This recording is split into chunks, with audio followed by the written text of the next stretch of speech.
get going. My name is Eric Farnsworth. I run the council here in Washington. Very pleased to have all of you with us again for what promises to be a very interesting conversation. Doing Business 2012-2013 edition is the 10th iteration of what has become a real advance in terms of hemispheric relations in my perception, which is to say that we have a tool that is widely used and recognized as highlighting as well as promoting ideas and best practices that countries can do to improve business conditions in their own countries.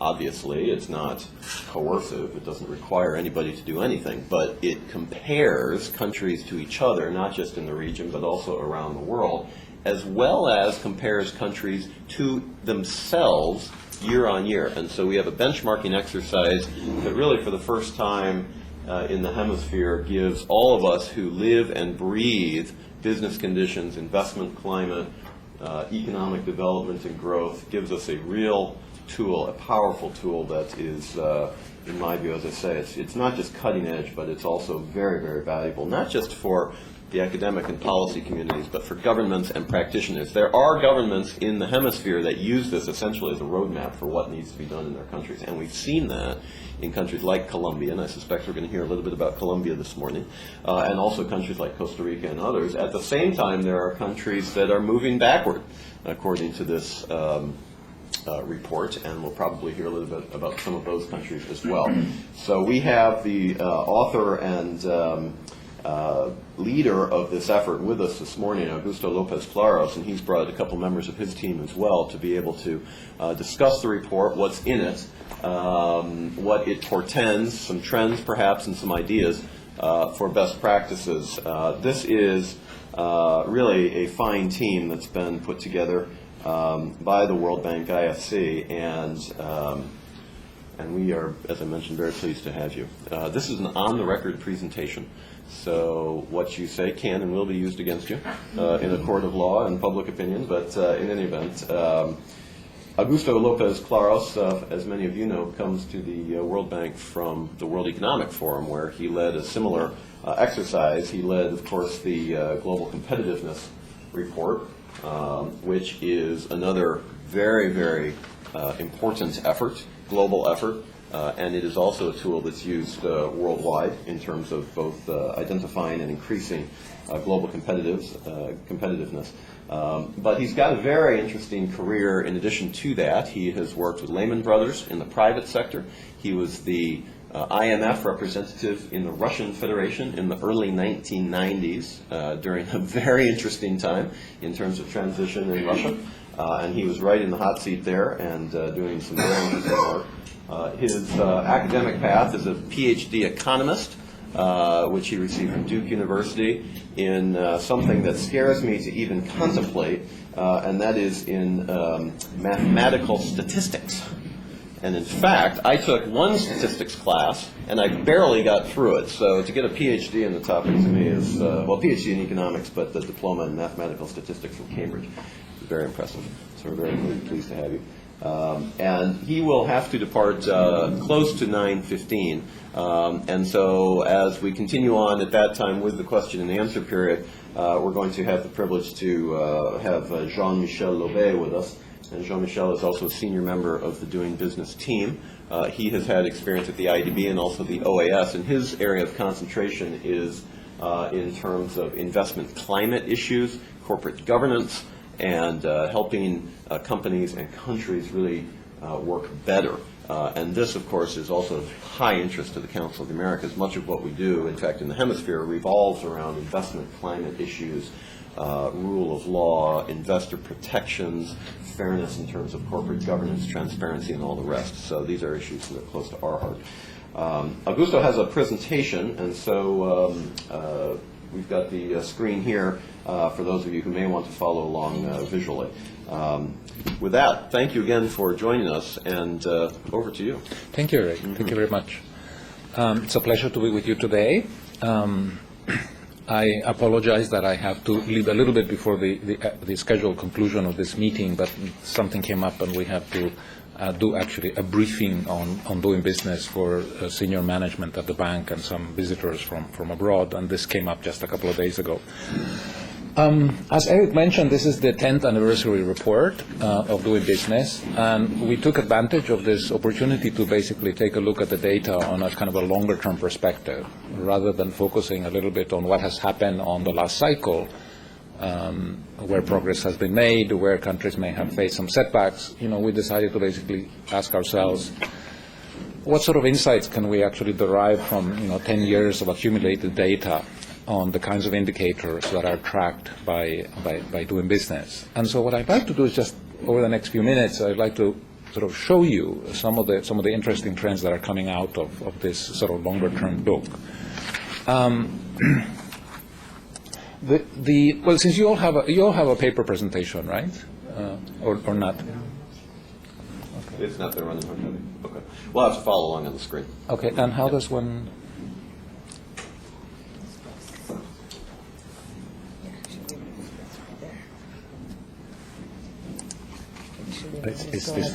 We're very green here at the Council of the Americas, so. All right. Every year we track the distribution of reforms across the planet. During the last cycle, we had a little more than 200 reforms. These are basically measures that were implemented by governments across the planet, covering some of the indicators that are tracked by doing business. And the thing that I wanted to highlight in this graph is that if you go back to 2005, the number of countries in sub-Saharan Africa that were engaged in at least one or more, 2, 3 reforms captured by the doing business indicators was something like 33%. In the last 2 years, this number had risen to something like 70%. 70% of all countries in sub-Saharan Africa were actually engaged in the kinds of reforms that we cover in doing business. This is more than 100% increase over a 7-year period. And this is very encouraging because sub-Saharan Africa remains the region of the world that has the most complex and the most time-consuming processes, the weakest institutions. So if the bank is going to have an impact in the world, this is the region of the world where we would like to have an impact. I'd like to show you what has happened to some of the indicators. One of the indicators in doing business is starting a business, where we track the time, the number of procedures, and the cost associated with getting a business started. If you go back to 2005, the number of countries where it took less than 20 days to get a business started was 40. By 2012, this number had risen to 105. Back in 2005, those 40 countries were mainly rich industrial countries with a small number, spread throughout other regions of the world. By 2012, for instance, in sub-Saharan Africa, we had, I think, slightly more than 20 countries where it took less than 20 days to get a business started. So the expansion from 40 to 105 was largely, in the developing world.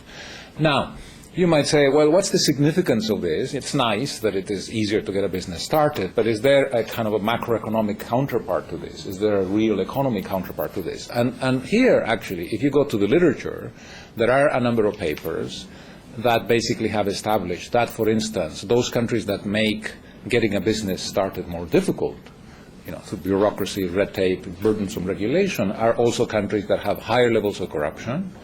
And there are countries where the informal economy is larger. And this is intuitively obvious. I mean, it's appealing.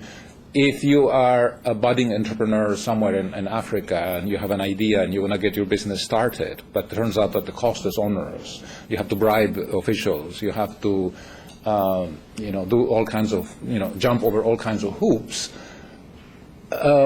it stands to reason that you may either be intimidated and basically decide to take your idea elsewhere, i.e. the United States or Europe or somewhere else, or you will simply have to compromise. You will have to come into some kind of arrangement with, the tax inspectors or some government officials, as a result of which, corruption will go up. Or alternatively, you may become part of the informal economy. In fact, I have a graph in the annex, which I can show you later, which shows that countries that do well in doing business have smaller informal economies than the opposite. Countries that have poor ranks in doing business have larger informal economies. So this is, this is the kind of thing that we would like to see. If you look at this graph, this is a reduction in the cost. One of the indicators captured by doing business is the cost of getting a business started. And as you can see, across all the regions of the world, without exception, even the OECD, because doing business also covers the rich industrial countries, there has been a reduction in the cost associated with getting a business started. And in sub-Saharan Africa in particular, the reduction in the cost has been sevenfold. It used to be prohibitively expensive on average to get a business started in Africa. Today it is much less than it was 7 years ago. We looked at a number of episodes of reforms in countries across different regions of the world, having to do with sort of facilitation of entry into the market. The vertical line that you see in the chart is time zero. This is when the reform was started. And then we have countries like Chile, Sweden, Morocco, Kenya, and so on. And as you can see, following the year or two after the implementation of the reforms, making it easy to get a business started, you see a significant increase in the number of registered firms. Associated with an increase in the number of registered firms, you will see, of course, increases in job creation as well. So again, this is sort of encouraging. You know that there are a number of studies that have shown that if for every day that you delay the export of a container through a port, because of bureaucracy, red tape, other kinds of cumbersome regulation, this will lead to a more than 1% contraction in trade volumes. And in fact, if you talk about agricultural exports, the elasticity is even higher. It's closer to 3 to 4%. And what do we see here? That when I look at the time that it takes to export a container through a port, across the planet, in every region of the world, without exception, there has been a reduction in the time that it takes to do this. So here again, you have a kind of a real economy counterpart to some of the progress that you see in the indicators that are tracked by doing business. Every year we publish a report with PwC called Pay and Taxes, which draws from the data that we have collected over the years on paying taxes, which is one of the indicators that we capture in doing business. Paying taxes basically is a combination of the burden of tax administration associated with fulfilling your tax obligations, and this also captures a dimension of the actual tax burden on the enterprise. And what we have seen from the work that we have done over the years is that, again, across the world, there has been a reduction in the time that it takes to fulfill your tax obligations. That means to prepare, to file, and to pay your taxes. There has been a reduction in the number of payments that are required to fulfill your tax obligations. And interestingly, there has also been somewhat of a reduction across the whole world, in terms of the tax rate. And the reason for this is that as tax administration has improved, as the burden associated with tax administration has lightened, governments have been able to basically reduce tax rates while not necessarily sacrificing revenue, which is, I think, an important sort of achievement. Ideally, you would like to collect as much revenue as is essential to fulfill the functions of the state, but to do so at relatively lower tax rates, and you can do that if you have good tax administration. I don't know whether I have it here, but it's interesting. If you compare, for instance, Chile with Poland and the Czech Republic, these three countries collect roughly the same revenue in relation to GDP, but Poland and the Czech Republic do it at twice the tax rate on average than Chile does. And the only way that you can interpret this is that the Chileans have a very efficient system of tax administration, very few exemptions, very low levels of tax evasion, and therefore they're able to collect enough revenue to have the best infrastructure in Latin America, to have invested, quite heavily in public health and other social expenditures or other expenditures that boost competitiveness. But they have been able to do this at a tax rate that is essentially half of what they charge in what they have in Poland and the Czech Republic. You might say, well, maybe the Poles and the Czechs have higher tax rates, but somehow they're getting something out of this that Chileans aren't. For instance, better standard of living or higher sort of human welfare and so on. But this isn't the case, actually. If you look at take the Human Development Index as a kind of a proxy, a rough proxy. of human welfare in these countries, they are broadly at the same level. So it's an interesting lesson that comes out of this work. One final graph in this spirit. Property registration is very, very important. Again, if you go back to the empirical literature, this suggests that if you have a good system of property registration, firms will invest more. They will be able to access the credit markets more easily because they can use the property as collateral. And it has other kinds of beneficial sort of effects. And again, here we have the time that it takes to register property. And again, I note reductions in the time across the world. In a couple of regions, as I recall, Central Asia and Eastern Europe on the one hand, and Middle East and North Africa on the other, the reductions have been large enough that they are actually very close to the OECD average, which tends to be sort of best practice for the countries that we cover. So this is encouraging. In fact, if I had to choose one word to capture the report this year, the 10th anniversary report, it is convergence. And in particular, if I had to choose one figure that captures the essence of what we have done in the last report, it's this one here, where what we did is we went back to 2005 and we split the sample of countries into two groups. One of them is we call the worst quartile. These are the countries where business regulation is the most burdensome, the most costly, the most complex, and then the other three quartiles. And so we picked up many of the indicators, and for instance on the upper left-hand corner, which is the one I want to focus on, if you ask yourself, in how many days does it take to get a business started, you can see that in the worst quartile it took something like 110 days, whereas in the best three quartiles it took something like 29 days. So there's a huge gap between these two sets of countries. But what has happened over the next several years is that you see a gradual process of convergence. The gap between one group and the other group is actually narrowing. And by 2012, this gap is maybe down to whatever, it looks like 40-some days. And this is exactly the sort of thing that we would like to encourage, and that is happening. Namely, that those countries that have that had the worst business practices back then are gradually beginning to adopt, the better business practices that we see in those countries that score better in the sample. And as you can see, this is actually a common feature across, many of the indicators here. I just give you 4 examples, but it applies to others as well. That the Doing Business report has achieved a certain kind of public notoriety, I think partly on the strength of the rankings. Every year we come up with a table that basically says you're number 1 and you're at number 185, and that has spurred a lot of public attention. It has captured the attention of policymakers, and it has really provided a kind of a spur for reform efforts across the planet. One of the reasons why the rankings in some places sometimes are not welcome or not liked. Well, actually, there are a number of reasons. Some countries don't like the rankings simply because they do poorly in the Doing Business report. I mean, Argentina is a very good example of that. They somehow think that the Doing Business indicators don't quite capture the fine quality of the business environment in Argentina.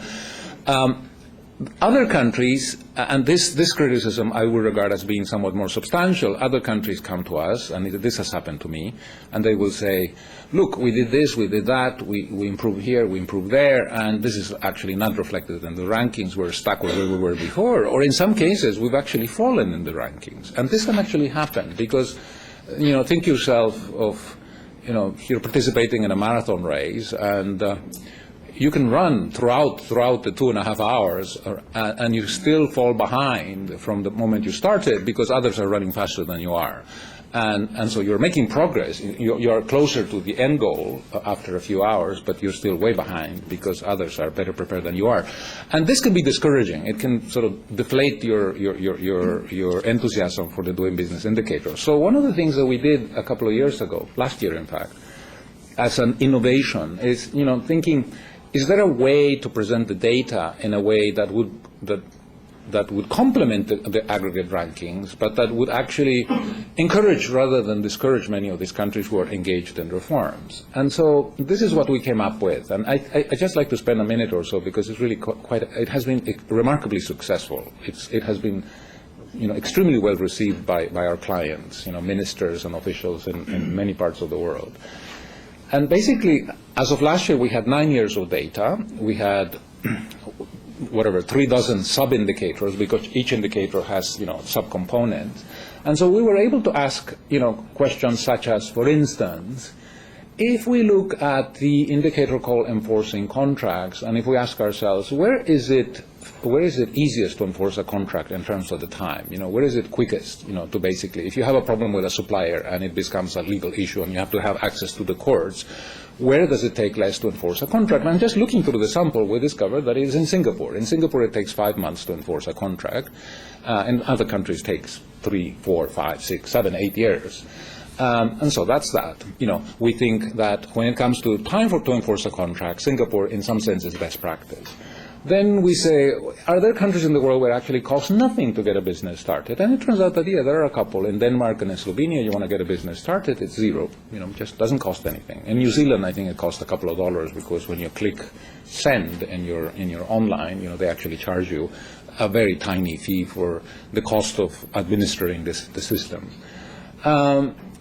If you want to register property, might there be a place? Well, where is fastest? And it turns out that there are a few countries where registering property takes 1 day, and so on. You get the idea. So we built this metric called the frontier, which is kind of a measure of best practice across all the indicators, and that's the horizontal line that you see across, going from left to right at the very top. Once you have a frontier, then the next thing you can do is you can say, well, let's go back to 2005 and ask ourselves, how far is country X from the frontier in 2005? And that's the little dot, at the bottom of the chart. And that immediately places you with respect to that measure of best practice. And what you can then do is they say, okay, let's jump ahead to 2012. Have countries narrowed, in some sense, the distance to the frontier? In other words, have they made progress across the indicators in a way that they are just closer to that measure of best practice? And as you can see, most of the countries have narrowed the distance to the frontier, some more than others, and a few, which Eric mentioned, have actually gone away from the frontier. Venezuela is a very good example. Venezuela has a worse business environment in 2012 than it did in 2005. This then allows us to do things like, and this is what we did in this year's report, is to say, what are the 50 countries that in the last 7 years have narrowed the distance to the frontier the most? And we published this table together with the rankings table, and what is interesting to see is that in the second table, the one that has the 50 countries that have narrowed the distance to the frontier the most, there are 16 countries in sub-Saharan Africa, there are half a dozen or so countries in Latin America, and Singapore and New Zealand and Canada are nowhere to be found. And the reason is that back in 2005, these countries already had a very good business environment. So how much progress can they have made over the next 7 years? Very little, very little. They were good to begin with, they're good today, a little better, true. Even Singapore has narrowed the distance to the frontier, but not to quite the same extent as, say, Georgia or Burundi or some other countries that were started from a low base.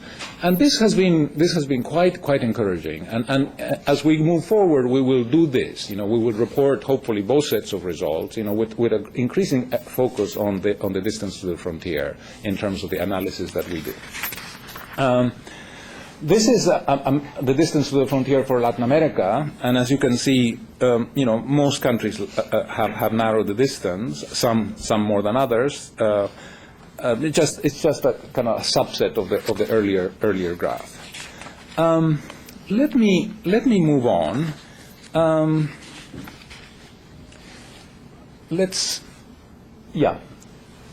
The doing business indicators can be divided in two groups.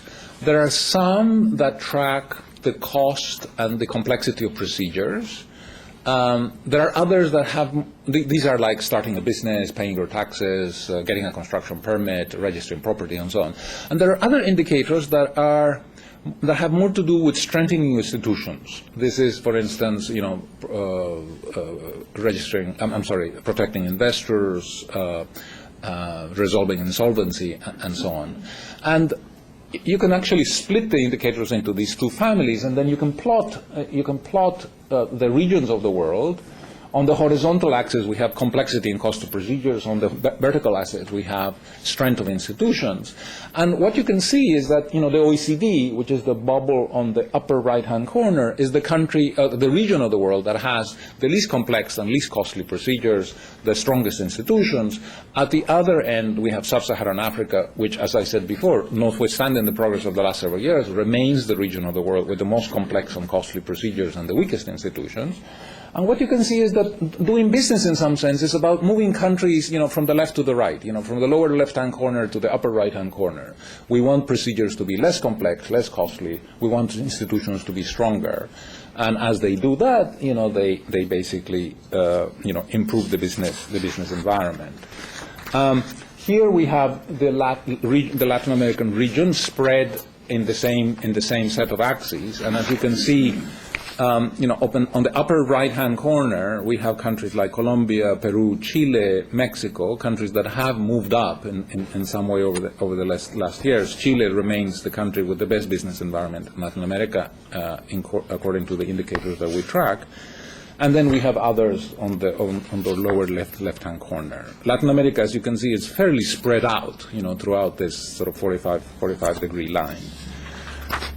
Let me skip a couple of slides. Let me show you something interesting that is happening in the world. One region of the world that has come up in a big way in the last several years is Central and Eastern Europe. There is a region of the world in the World Bank called ECA, which is basically all the countries in Central and Eastern Europe, plus a few of the Central Asian republics. But what I'm about to say in the next minute is basically an Eastern and Central Europe story. And basically what you see is that this region of the world has basically overtaken a couple of others. It used to be the fourth region in 2005 in terms of the quality of the business environment. By 2012, they had actually moved up second place, only behind the OECD. So you see this huge process of convergence to best practices in the OECD. There's still a gap, but the progress has been quite substantial. And what's happening in the OECD essentially is that you have two things going on. You have countries that joined the European Union in 2004, Poland, the Czech Republic, the Baltic republics, and so on. These countries, in the decade preceding 2004, were engaged in a very comprehensive effort, to reform institutions, to reform policies. And then, as part of that, they were rewarded with entry to the European Union, and then many of these countries have actually continued in these good sort of habits that they acquired, over the last decade and a half preceding 2004. In fact, every year we sort of identify the country that has narrowed the distance to the frontier the most, and this year it was Poland. Which, again, is a reflection of the fact that these countries are, acquire good habits in the period leading up to 2004, and they have continued with those habits. And then you have a second set of countries, Macedonia, Serbia, Croatia, Montenegro, sort of 10 or plus countries that are currently engaged in negotiations with the European Union for future entry into the Union. And as part of that, they're doing, again, comprehensive reforms. They are, very energized about eventually being able to qualify for European Union membership and join this somewhat troubled club, right? I wanted to mention this, because the European Union brand has suffered a great deal in the last 2 to 3 years. The brand is somewhat banged up because of fiscal problems, essentially. But I do want to mention that it is an incredibly effective convergence machine. A colleague of mine, a chief economist in the region, actually, in ECA, did a very interesting exercise last year, no, actually earlier this year, I think. He asked himself, if I go back to, let's say, the post-war period, and I ask myself, how many of the countries which back then were sort of developing, poor countries, have actually joined, the rich industrial country club? It turns out that there are 24, and half of these are members of the European Union. And then the others are countries like Qatar, which one day, through no effort of their own, discovered gas, and then, basically used the natural resource, to make the quick transition from poor to rich. Fine for them. If you're born in Qatar, you have been born with a lucky star. But it's different. And then we have a few Asian tigers, of course, which are exceptional cases and deserve a great deal of credit and merit. But putting those aside, the European Union really is the most effective convergence machinery that has been devised, to move countries from poor to rich, in a relatively short span of time. So that was my European Union plug. Let me just show you a couple of things. Maybe we don't need the slides because I will actually talk my way through these. Two things that one of the things that we have done in doing business beginning last year and have sort of intensified this year is sort of case studies. We have looked at particularly interesting experiences of countries that have done well or something that is worth highlighting. And just a couple of things that we did in this year's report, which I want to mention just quickly in passing. That the APEC, the Asia-Pacific Economic Cooperation, is a group of 21 countries that, are sort of in the Pacific Rim. And in 2009, they got together in one of their summits and they said, why don't we establish a goal by 2015 of making, doing business, 25% cheaper, faster, and easier, by 2015. And they say, okay, fine, let's do that. We're going to track progress with respect to this goal by looking at, a handful of doing business indicators. And two things I want to mention is, number one, they're actually on track to achieve this 2015 goal. They're very energized. They get together regularly, and they have working groups, and they look at these indicators, and they take this business very seriously. What I have found particularly interesting about this exercise, and I discovered this quite by accident. I was in January in Indonesia to launch a subnational doing business report that we did for 20 Indonesian cities. And one of the deputy ministers I was meeting, he just mentioned in passing, last week there was a delegation of Koreans here because they are providing us technical assistance on, I think it's protecting investors, or is it enforcing contracts.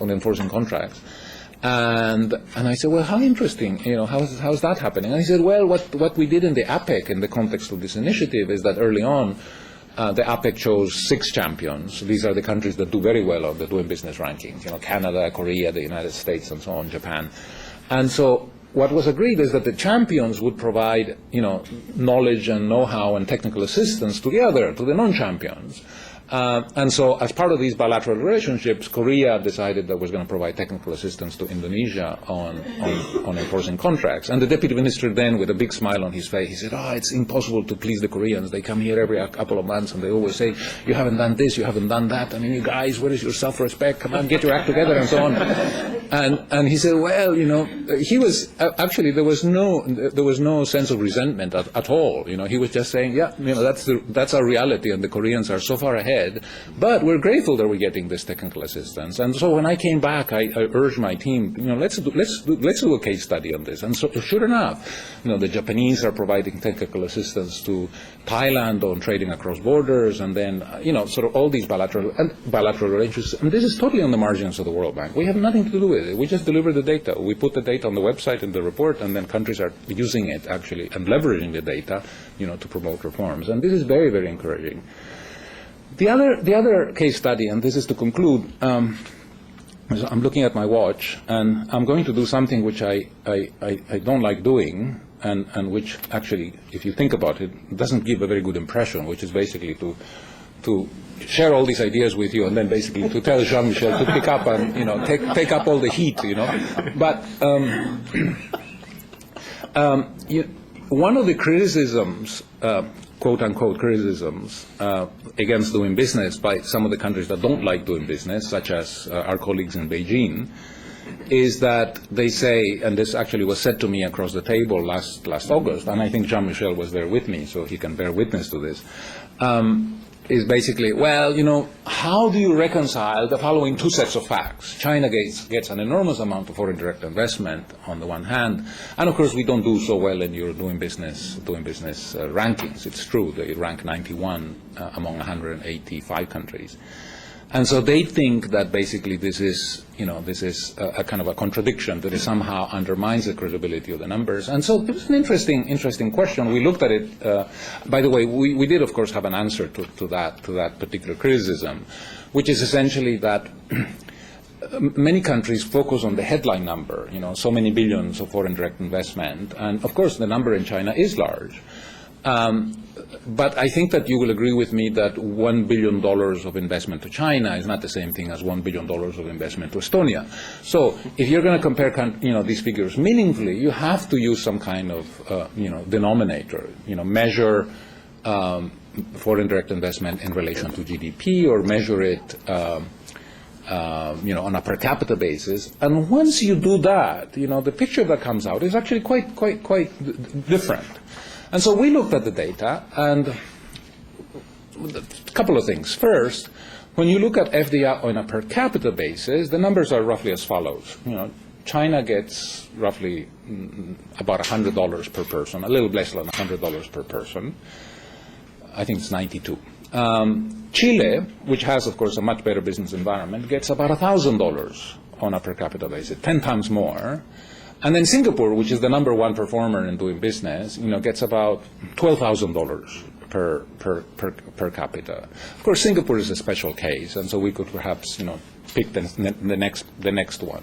The point is that, you have this very, very interesting kind of linear relationship between your doing business ranking on the one hand and just how much FDI per capita you're getting on an annual basis. And so we looked at the data, and we have a case study in the Doing Business report that actually reports on this. And as you can imagine, there is a very high correlation between FDI on a per capita basis on the one hand and your rankings in doing business on the other. And the reason happens to be a very simple one, which is basically that countries that treat the small and medium-sized enterprises within their national borders, domestically established companies well, by having a relatively good business environment, are countries that simultaneously will do the same to foreign investors. Right? Good rules for one are very often accompanied with good rules for the other. We, in fact, cannot think of many countries that are treating foreign investors well and basically, persecuting and harassing the local companies. It doesn't happen, or vice versa. Right? So this is, sort of the explanation, and the data is quite interesting and revealing.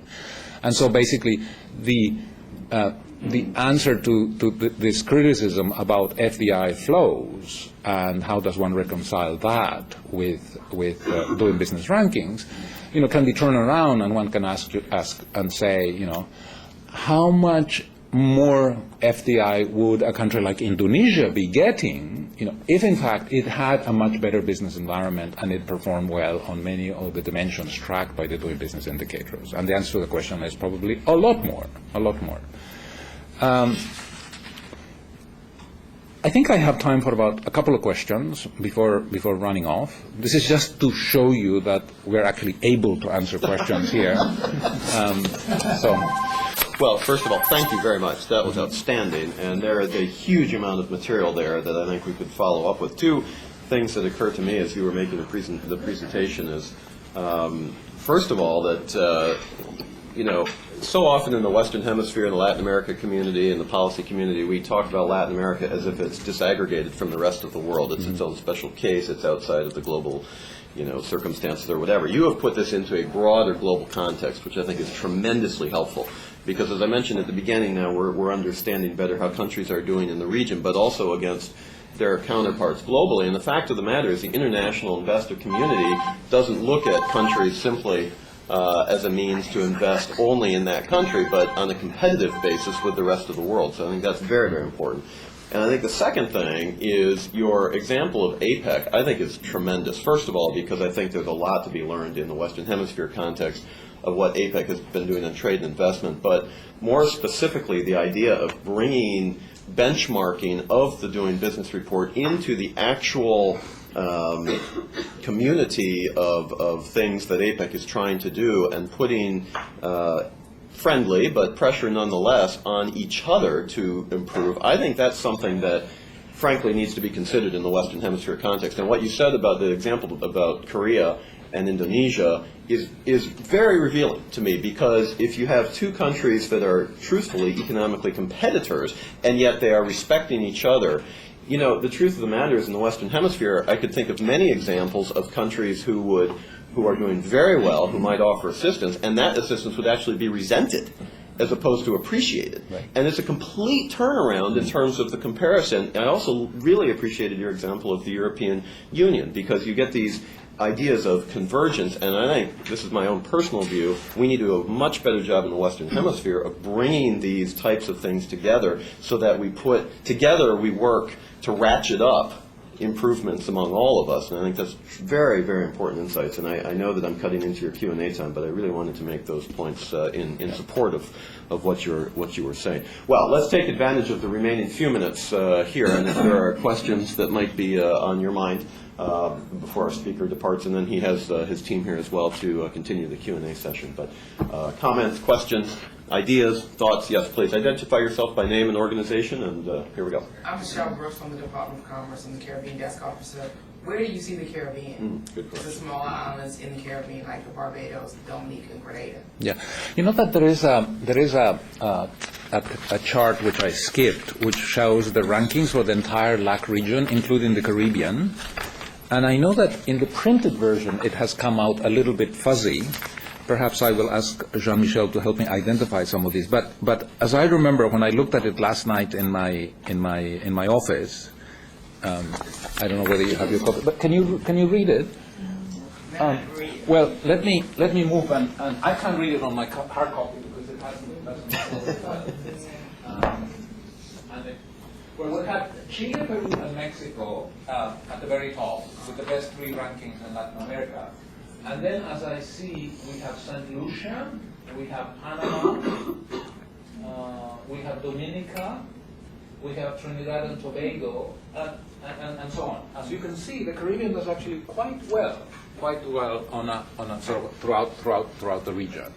Not quite as well as Chile and Peru and Colombia, but you know they're sort of in the next tier. Other questions? Comments? Yes, please. Oh, I'm sorry, please. I was looking in our direction. Okay. I'm consultant on social issues for various organizations, and including World Bank. And for the last, I think, 3 or 5 years, doing business report has looking how women are doing business.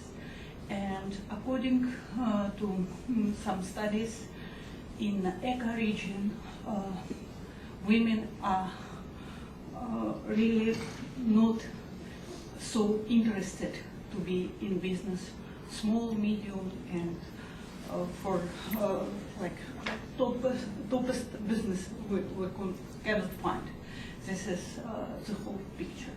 And I would like to know your opinion. In Latin America and Caribbean, picture is different. And I would like to know your opinion. There are certain similarity between ECA countries and Latin America in some aspects.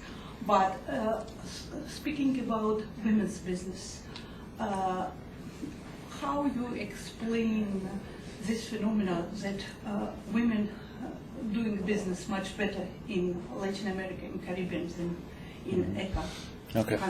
It's a very interesting question. You know, the whole issue of the role of gender, not just in development, but also the issue of whether the doing business indicators might be able to track in some sense, you know, the differences between, let's say, women entrepreneurs and men entrepreneurs is something that has fascinated us, and is something that we have wanted to do something about already for several years. And in this respect, I'd like to highlight to you that in my department, Global Indicators and Analysis, we actually have a team that has been putting a report which has not yet entered the radar screen, obviously, in quite the same way as doing business. But let me assure you, it will in due course. We just have to give it a little bit of time to mature. But basically what we're doing, and I'm going to be very quick on this, and I will let Jean-Michel to continue. What we're doing is for 141 countries, we have looked at all the body of legal instruments which countries have, the Constitution, the Civil Code, family law, as many instruments as we can find, to basically look in what ways do countries, through the law, discriminate in some fashion against women, make life difficult for her, violate her property rights, impose constraints on her in terms of participation in the labor market, force her to obey their husband, limit her mobility, limit her ability to work on particular sectors of the economy, discriminate against her in terms of tax exemptions, which are given to men but not to women, blah, and so on and so on. We have looked at 45 indicators, 141 countries. This is a huge data set. And what we're discovering is, first of all, that there is a great deal of variety of experience across the world, that there is an enormous amount of discrimination against women as captured by the law. There are countries where the law discriminates against women in 10, 12, 13, 14, 15 different ways, when you actually look at the legal instruments underpinning, the economy. And in terms of the Latin America region, the experience is actually quite diverse. Actually, I was in Chile last week making a presentation on the paying taxes report that we have with PwC, but there was a separate event organized by one of the local universities on women, business, and the law, which is the name of this report. And one of the really fascinating things about Chile is that they are the leading performer on the Doing Business report, but they're one of the worst performers on women, business, and the law on a regional basis. Latin America, in general, doesn't do too badly, vis-a-vis other regions. As you can imagine, the worst performers are the Middle East and North African countries, which captures much of the Arab world. But within Latin America, Chile is near the bottom. We don't rank countries in this report, but we have the indicators, and therefore we can place countries quite effectively. And this is a very fascinating question. Why? There are a number of legal differentiations in the Chilean legislation that actually go against the interest of women. ECA does well. ECA does well in the Women, Business, and the Law report. I think this is a kind of inheritance from the Soviet past, where in general, there was very little discrimination, at least overtly, against women. Unfortunately, ladies and gentlemen, I have to leave. It has been a pleasure to be with you. I have to rush off. You are in very good hands with Jean-Michel and with Sushmita here. Well, okay. One quick item of business, ladies and gentlemen, please join me in thanking Augusto.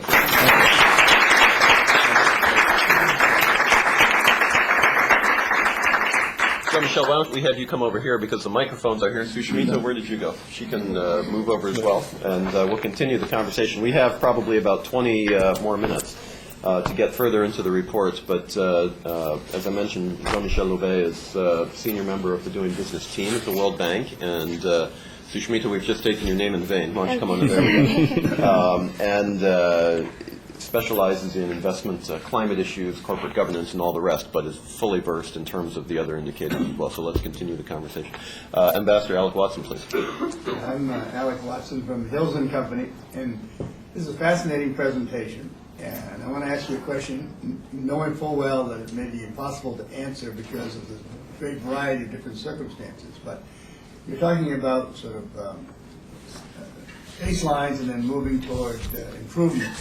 And I'm wondering if you have any lessons learned that you can generalize about what kind of actual steps and measures countries can take to affect this kind of transformation. No, thank you very much for your question, and good morning, everybody.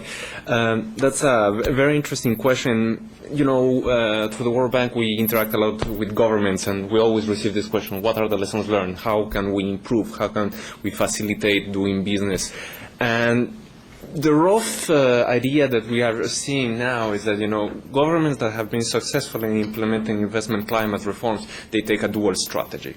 First, they try to identify, I don't like the name of low-hanging fruit, but still, what would be the easy reforms, like administrative reform, regulatory simplification, for example, like reducing the cost to start a business or eliminating redundant procedures that eventually in the 80s were meaningful, but today they are not meaningful anymore. So simplification, streamlining procedures to start a business, to transfer property, to pay taxes, use technology like internet to, rather than spending 10 days visiting different ministries to obtain business licenses, I can do it from my office and obtain this license and spend more time doing business with my clients. But also in parallel having the complex reform, the difficult one, like judicial reform. That's probably the most difficult. Investor protection regime, insolvency regime, that takes longer time because eventually you will have to draft new legislation. You will have to negotiate with Parliament to make sure that you get this legislation approved, and it may take longer. So to have this parallel approach of simplification, but at the same time taking care of the more complex issues, is something that has worked quite well. Quick example, I'm thinking about Colombia. Constantly in the Doing Business report, we talk about Colombia, what's this recipe. And we have seen since 2007, Colombia exactly took this approach, simplification, promoting more entrepreneurship, facilitating the steps to start a business, but at the same time, they reform investor protection regime, they reform insolvency legislation. When you see the performance of Colombia in the Doing Business indicator now in these very complex areas, they have regimes equivalent to those that you can find in the OECD economies. So this is kind of encouraging news for the region. That you see when you manage to have this strategic approach, is it possible? Is it possible to clean your house and have very good systems that promote entrepreneurship and generate jobs at some point?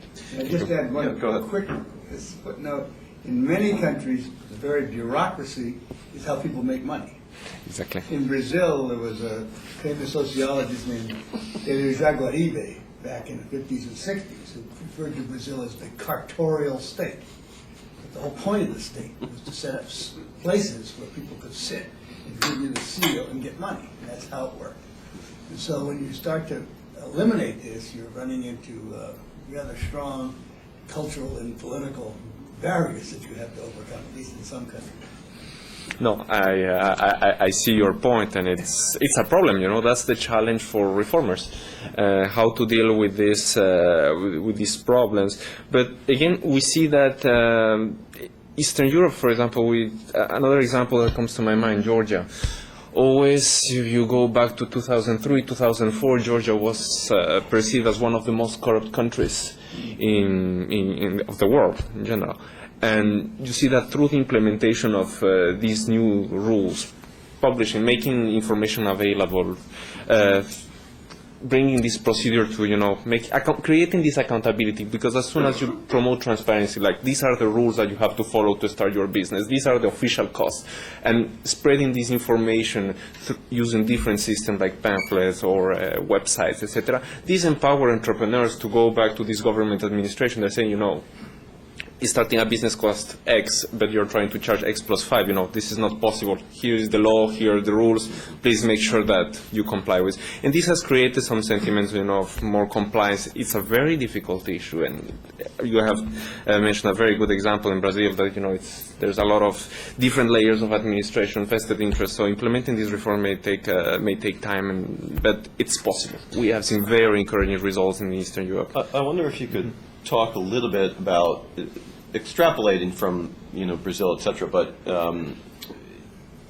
the idea that a lot of these reforms, yes, on paper they make a lot of sense, but they are politically difficult to do, politically costly. Somebody is going to lose sometimes their own authority, sometimes there's a financial issue, and yet there are countries that are succeeding in doing that. And I wonder if there are lessons learned not from the economic side or from the financial side, but rather from the political side. Are there certain things that are useful to consider? I mean, does it, for example, does it require the personal engagement of the president or prime minister of the country? I'm not saying it does, but I mean, is there somebody from a leadership perspective, or does it require something with the Congress? And you've mentioned Colombia, and the report is very favorable about Colombia. Maybe there are some specific examples of how the Colombians have done that as well. I don't know. I throw that out as because in the world of political economy, this is the key question, I think, Alex, that you're asking. And some countries have great intentions and yet cannot quite get to the point where the reforms actually are meaningful? No, that's very interesting. If we take the structure that the way that Colombia has implemented these reforms, first let's go back to Uribe's time.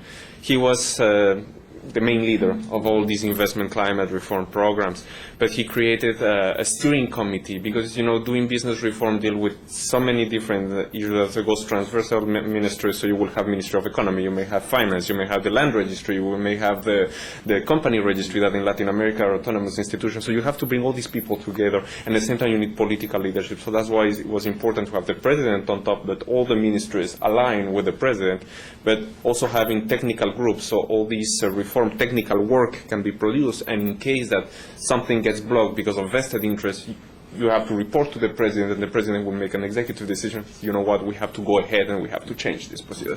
So it has been a successful model that we have found in Colombia, Rwanda, so all these countries, Georgia, all these countries that we see, that we talk a lot in DB report, follow this structure. And even we have a sister unit, the World Bank, that deals with technical assistance based on doing business indicators and others. And they highly recommend this type of approach of having high-level involvement, because otherwise, if it's the work of a single ministry, you may have some success, for example, implementing Ministry of Economy may be able to implement quite a few reforms in starting a business, but when you're dealing with land issues, you will be blocked in the middle. So that's why you need coordination and high-level commitment. And then taking this question to what to do, with the issues of transforming the administration, what are the challenges? I would like to take the example of New Zealand. It's a very highly developed economy, but I think there's a lot of lessons learned from this process. New Zealand is the country where it's the easiest to start a business, one procedure. But this process to reach out to this one procedure one day, it has been a 10 years work. And the question when we asked the company registrar of New Zealand, what did you do with your staff, after putting all these online system? I am sure that people were concerned about their jobs and say, in the past I used to have this staff that was only mainly administrative, and they were making sure that the name was properly written, that the address of the company makes sense, that you're mainly doing quality control of application forms. But this person explained, no, what we did then is we train our staff to make sure that the company registry becomes, rather than an administrative kind of bookkeeping machine, like really take it to the level of supervision. So now my staff that in the past was wasting time making sure that the forms are properly filled out, now this staff is making sure that companies are filing properly their annual reports, they are complying with accounting standards, they're not involving illicit activities. So this kind of supervision that brings more, investor protection, transparency. So these are ideas that have been extremely helpful in many countries, and that can be brought to other, Very good. Yes, sir, please. I'm Max today with the Trade Advocacy Center at the Department of Commerce. I wanted to follow along the vein of the political aspects that Ambassador Watson and Eric, what you just said. I think where we're going to be seeing everybody going is this convergence. And if you can maybe project out over the next 10 years where you see, let's say 5 to 10 years, where you see this going, where you've been concentrating on business practices and now you're looking at probably political. May I suggest, and are you looking at cultural and social? I think a perfect example is, you talked about the Middle East. There are certain social issues and traditions that are not going to allow certain things to happen, or certainly there'll be a new set of resistance. In Latin America, I lived in Chile for 4.5 years, understood perfectly the example you mentioned as far as women in business. The only women executives I ever met were single. Every married woman was encouraged socially, family and culturally to leave the business world or just go to a certain level because they had family and other responsibilities. So are you looking at that, looking at what the next 5 years will be? Thank you for your question. What we see now, our research is showing, as Augusto mentioned, is this convergence in business practices. But I think it's important to divide this business practice in two. First, we see convergence in, the world is becoming an easier place to do business. So the procedures are quite similar. You take the procedures to start a business in Rwanda and in Canada. They are quite the same, and it takes quite the same time to obtain your business license and start a company and operate it. But we see a clear agenda and a clear challenge for the years, and mainly for the main clients of the World Bank, the developing world, is the second group of indicators, what we call the institutional reform. Latin America has been doing a lot to simplify the procedures to start a business, making it easier to trade across borders, using technology, etc. But if you go to Central America or you take South America, you take their company legislation, for example, from the corporate governance angle. You see the company legislation that most of the Latin American countries, it can go from the, let's say, 1920 to 1960, most of that very old legislation where you take the OECD economies, the company legislation is from 2000, 2002, and constantly reviewing, but you see a clear agenda there that laws, secure transactions, civil procedure codes, judicial reform, it's a clear agenda for all the developing economies. We see a lot of challenges in that area, and we hope that this will be the agenda for the next 10 years. Because as I was saying, some countries are taking this dual strategy of, yes, let's simplify, but let's take care also for institutions. But many countries are not doing it. And you may have the best procedures. It can be very easy to start a business. You can have great legislation, but if you don't have reliable courts, it's completely useless. So that's a clear agenda for the next 10 years, I think. I think, Ambassador, this is the first time, in fact, that Rwanda has been compared favorably to Canada. So it may be a headline in the Rwandan Daily tomorrow. Rwanda equals Canada. So, anyway. Except for our armed forces. Exactly. Just continuing along that same vein, I mean, it may be that as you see this greater convergence, there are other indicators like what types of measures are governments taking to promote certain behaviors, like, I don't know, probably you already have an indicator of education, but making, gender issues an important one in terms of economic growth, and what about promoting innovation and those types of things, which is not so much just, reducing the difficulties with doing business, but trying to see if there's some other, is that something you're already looking at, or what are those other factors that go into the government's role in promoting, I guess, a better business environment, or that aren't maybe the traditional things we think of in terms of legal issues? From our perspective, we're limiting ourselves to whatever rules that deal with the business environment. If you talk about education, you may have, there's already other organizations doing it through the Human Development Index. But what our department is trying to do now is, with the Doing Business report, we have this interesting set of indicators, but as Augusto mentioned, women, business, and the law, gender, and obstacles for women to do business. Also, another work stream that we're trying to explore is the area of agribusiness. That is very important for our client countries. Or public procurement. That is a big problem. It can be from the OECD economies to the poorest economy in the world is a big issue. So we're trying to explore these areas, and also the regulation that affect foreign investors, and trying to follow the same Doing Business methodology. But the issue of developing indicators, for example, DB started in 2003, and you have to go for a very complex academic process before rolling out these indicators. But the idea is to continue covering more areas that are relevant for the business environment, but mainly from the policy perspective. Let's take one final question, if there is one, or maybe two very quick ones. Yeah, please, Olga. I was wondering, I know you look generally at the past, but if you were going to think about the future, what countries in Latin America do you see as kind of up and coming, that have been making progress and are kind of just getting the wheels turning, but they're going to shine in the next couple of years? Well, we have let me try to find the slide. Oh, you have the future on paper? The future? The World Bank is good. Well, amazing, no? But no, I try to use the Augusto slide on distance to frontier. I cannot talk about the future, but we see very encouraging trends in Latin America. So we see, of course, Colombia is something, the first one that comes to my mind, but Central American economies, Guatemala, despite all this security, they have many problems, but you have a government that is clearly committed to reform. And we have, and in this distance to frontier measure, are among the top 50 economies that improved the most over the last 8 years. So you have that one. Peru, highly committed.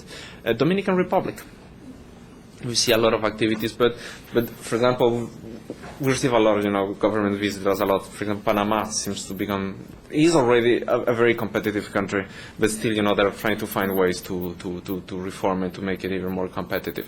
Costa Rica, that for quite a few years was very silent in our rank, this year was the top improver. They implemented three regulatory simplification reforms, and they're looking forward to the next 3 years. They have a very comprehensive plan of reform, so we hope that they manage to implement. So these are a clear sign that you have several nations in the Americas continent that are clearly committed to business environment reform. Along those lines, you mentioned both Guatemala and Costa Rica, and one of the things that occurs to us oftentimes in the policy and business communities is Central America, from a from a perspective of individual countries, becomes micro compared to China, Brazil, Germany, etc.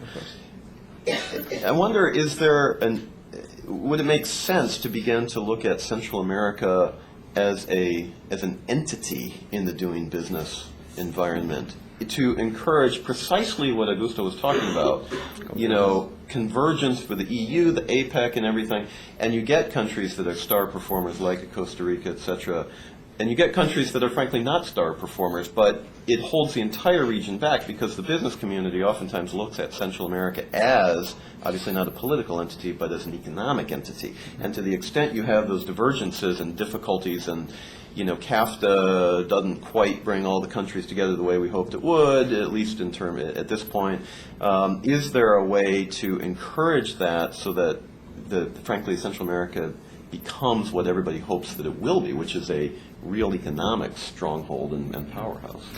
There's important opportunities. A concrete example that we see that it's kind of a Central American initiative is in the area of secure transactions. Mm-hmm. You see the Organization of American States, they have developed this harmonized framework of secure transactions, secure lending, and most of the Central American countries are implementing these laws, and you're finding that Honduras, Guatemala, they have kind of the similar law dealing with the same problem, eventually with some tiny legal differences, but you see that there's a clear trend of harmonization. Then for the other areas, or how to put them together, I'm sure that Guatemala would not feel very happy if we mix them with El Salvador. They want to have their own measures, but it's something that definitely in a value chain perspective, it's important that these countries start looking at how they can coordinate and make sure that they can deliver something, as you mentioned, as a one single entity. But still, business environment in Central America is a big problem. Even if you take the top-notch countries like Costa Rica or Panama, there's still strong administrative problems, and institutions are not very reliable. I would love to continue this conversation, and I hope you and your team will come back.